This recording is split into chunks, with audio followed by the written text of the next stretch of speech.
नमस्कार, मैं जर्नलिस्ट रोहित शर्मा। आप मेरे साथ में हैं दिल से रोहित चैनल में। दोस्तों, मैं बार बार यही कहता हूं कि राजस्थान में भले ही भारतीय जनता पार्टी को पिछले विधानसभा चुनावों में पूरा बहुमत मिला हो, लेकिन राजस्थान में कांग्रेस पार्टी अन्य राज्यों की तुलना में या देश भर में हम कांग्रेस पार्टी के वर्तमान हालातों की विवेचना करें तो राजस्थान में कांग्रेस पार्टी मजबूत स्थिति में है, अच्छी स्थिति में है अन्य राज्यों की तुलना में। लेकिन जिस तरह से आपने देखा होगा कि 2014 के बाद में दिल्ली में बैठे कांग्रेस पार्टी के बड़े लीडर या जिन्हें हम रणनीतिकार कहते हैं, जिस सोच के साथ, जिस आइडिया के साथ वे चुनावी मैनेजमेंट को अंजाम देते हैं, जिस सोच के आधार पर वे मुद्दों को लेकर जनता के बीच में जाते हैं, वे मुद्दे, वो सोच, वो आइडिया भारतीय जनता पार्टी के आगे या उनकी तैयारियों के आगे बिल्कुल फीके पड़ जाते हैं। और इस वजह से ही कांग्रेस पार्टी का जो ग्राफ है लोकप्रियता का, वो देश भर में लगातार गिरता जा रहा है। लेकिन राजस्थान में कांग्रेस पार्टी अगर कमज़ोर होती है, या फिर हम यूँ कहें कि गहलोत सरकार दोबारा से रिपीट नहीं हुई 2023 के विधानसभा चुनाव में, तो वो उसका सबसे बड़ा कारण आप भी जानते हैं कि चुनावी मैनेजमेंट ठीक नहीं था, चुनावों में टिकटों का वितरण ठीक नहीं था, और जो सीनियर नेताओं के आपस की जो लड़ाई थी, वर्चस्व बनाए रखने के लिए, एक दूसरे का वर्चस्व मिटाने के लिए जिस तरह से वो अपनी गतिविधियों को अंजाम दे रहे थे, वो पार्टी की हार का कारण रहे। इसलिए अभी भी वही स्थिति है कि मैं देश के अन्य राज्यों की बात नहीं करूंगा, मैं राजस्थान कांग्रेस की बात करूंगा। क्योंकि देखिए आप, राजस्थान विधानसभा का बजट सत्र जारी है, लेकिन अभी आपने पिछले दिनों देखा होगा कि जिस तरह से कांग्रेस पार्टी यानी जो प्रतिपक्ष की भूमिका में है, अच्छी संख्या में राजस्थान विधानसभा में कांग्रेस पार्टी के विधायक हैं। अगर वे चाहते तो राजस्थान विधानसभा में एक मजबूत प्रतिपक्ष की भूमिका निभा सकते थे और राजस्थान की पब्लिक में, राजस्थान के युवाओं में और राजस्थान के किसानों में एक अच्छा मैसेज कांग्रेस पार्टी के प्रति छोड़ सकते थे। क्योंकि अभी बजट सत्र का समापन नहीं हुआ है, लेकिन अब तक जो राजस्थान विधानसभा में जो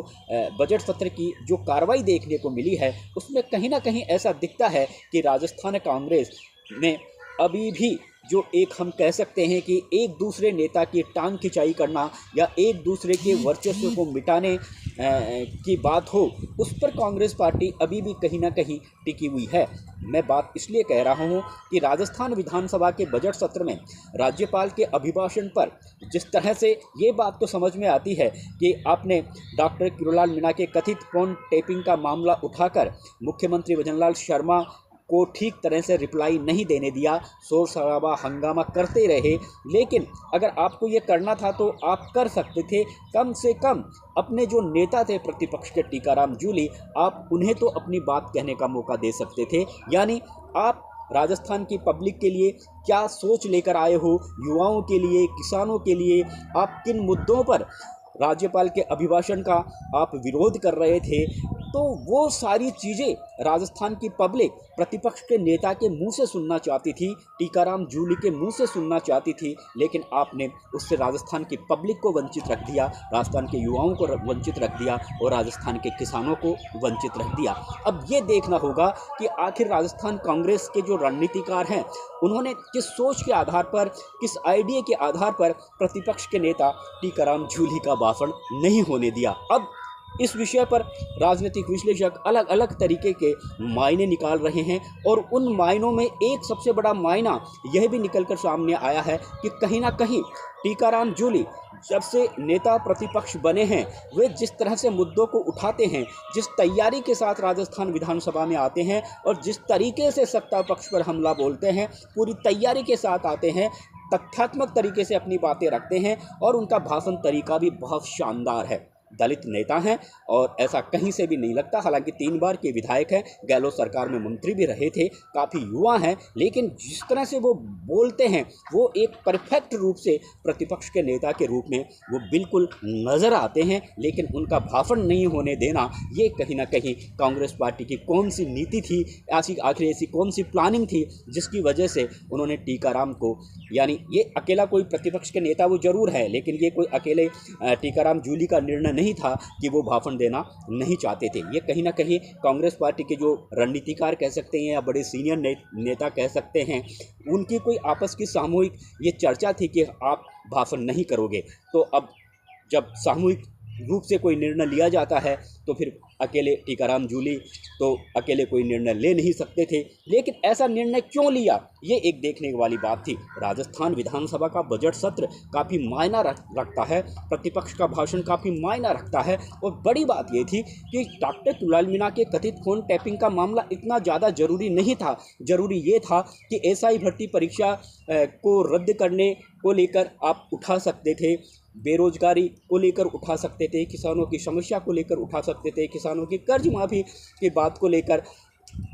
आप इस तरह से शोर शराबा या हंगामा कर सकते थे। लेकिन और सबसे बड़ी बात, समझौता मामले को लेकर आप बिल्कुल चुप्पी साधे हुए हो, जबकि समझौता मामले के पीछे राजस्थान की पब्लिक का जनाधार है, लगातार समझौता के ग्रामीणों के साथ जुड़ता जा रहा है और ये एक बहुत बड़ा इशू बन गया है। लेकिन आप जिस विषय को लेकर आपको आगामी चुनाव में प्रॉफिट मिल सकता है, बेनिफिट मिल सकता है, आपने उस विषय को तो बिल्कुल एक तरीके से कोने में पटक दिया, कचरे में पटक दिया। और कथित फ़ोन टैपिंग का मामला, जिस मामले से राजस्थान के युवाओं को कोई लेना देना नहीं है, राजस्थान की जनता को कोई लेना देना नहीं है, उस विषय से अगर मान लो फ़ोन टैपिंग के मामले से राजस्थान की पब्लिक को क्या मिल रहा था, राजस्थान की पब्लिक को सीधा लाभ क्या मिल रहा था, प्रॉफिट क्या मिल रहा था, अगर कोई सीधा लाभ मिलता या सीधा प्रॉफिट युवाओं को मिलता, किसानों को मिलता, तो बात समझ में आती है सीधा सा। और या कोई पार्टी को कोई प्रॉफिट मिल रहा होता तुलाल मीणा के प्रकरण से, या जिस तरह का मुद्दा उन्होंने उठाया हुआ है,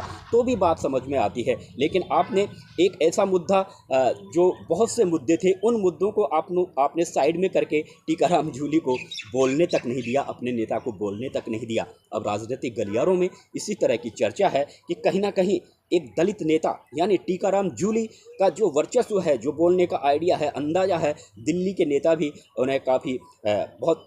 गंभीरता से लेते हैं और उन्हें ऐसा लगता है कि हमने प्रतिपक्ष के नेता पद की नियुक्ति टीकाराम जूली की करके कोई गलती नहीं की। बहुत अच्छी तरह से वो बातें रखते हैं, लेकिन अब उनका अच्छी तरह से बातें रखना ही कहीं ना कहीं कांग्रेस पार्टी के उन सीनियर नेताओं को शायद अच्छा नहीं लग रहा। इस तरह की राजनीतिक गलियारों में चर्चा है, क्योंकि अब आप सबको पता है कि सीएम चेहरे को लेकर अभी भी राजस्थान कांग्रेस में जंग छिड़ी हुई है। चाहे आप कह सकते हो कि अभी बहुत से नेताओं के नाम चल रहे हैं, उनमें अशोक गहलोत अभी भी चौथी बार मुख्यमंत्री बनने का ख्वाब दिल में सजोए हुए है। कोई गलत बात नहीं है, हर आदमी सजोता है। सचिन पायलट को भी एक मुख्यमंत्री के चेहरे के रूप में दमदार तरीके से देखा जा रहा है। गहलोत के बाद में उधर से गोविंद सिंह डोटासरा